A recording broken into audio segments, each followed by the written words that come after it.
সরকারের পক্ষ থেকে বারবার আশ্বাস দেয়া হলেও স্বাভাবিক হচ্ছে না সয়াবিন তেলের সংকট। এছাড়া বেশি দামে বেগুন, শসা ও লেবু বিক্রি হচ্ছে, আর দেশি মুরগির দাম গিয়ে ঠেকেছে কেজি ৭০০ টাকায়। রমজানের দ্বিতীয় দিনে বাজার পরিস্থিতি জানাচ্ছেন আরাফাত ইসলাম। গত কয়েক মাস ধরেই বাজারে সরবরাহ ঘাটতির কারণে ভোজ্য তেলের সংকট চলে আসছে।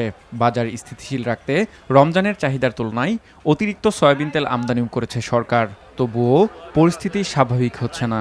5 লিটারের তেল নাই আর আছে অন্য কোম্পানি, তো তেল যেখানে চাচ্ছি তেল পাইতেছি না। 1 litre 2 litre half litre 5 litre কোন তেলেই পর্যাপ্ত পরিমাণ সরবরাহ দিচ্ছে না।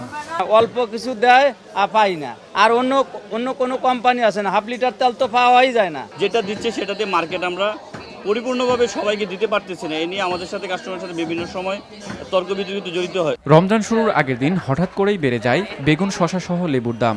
রোজার দ্বিতীয় দিনে এসেও লাগামহীন এই তিনটি পণ্যের দাম। আকার ভেদে প্রতি হালি লেবু 60 থেকে 100 টাকা, প্রতি কেজি শসা 80 থেকে 120 টাকা ও বেগুন 120 থেকে 140 টাকায় বিক্রি হচ্ছে। এই লেবু আমরা 24 টাকা 23 টাকা পিস কিনে আনছি, 25 টাকা পিস বেশি, 2 টাকা লাভ করি এক পিসে। বেগুন 110 টাকা কেজি কিনে 120 টাকা বেশি, 10 টাকা কেজিতে লাভ করি। পাশাপাশি ব্রয়লার মুরগি 210 টাকা কেজি ও দেশি মুরগির দাম কেজিতে 150 টাকা বেড়ে 680 থেকে 700 টাকায় ঠেকেছে। এছাড়া সব ধরনের মাছ বাড়তি দামেই বিক্রি হচ্ছে।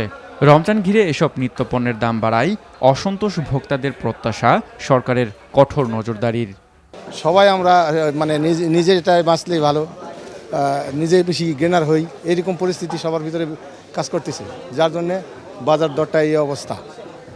জিনিসপত্রের দাম আর একটু কম হইলে ভালো হইতো। প্রত্যেকটা জিনিসের গত 2-3 দিনের মধ্যে প্রায় 10-15 টাকা করে প্রত্যেকটা সবজিতে কেজি প্রতি বেড়ে গেছে। আরাফাত ইসলাম, এনটিভি নিউজ, ঢাকা।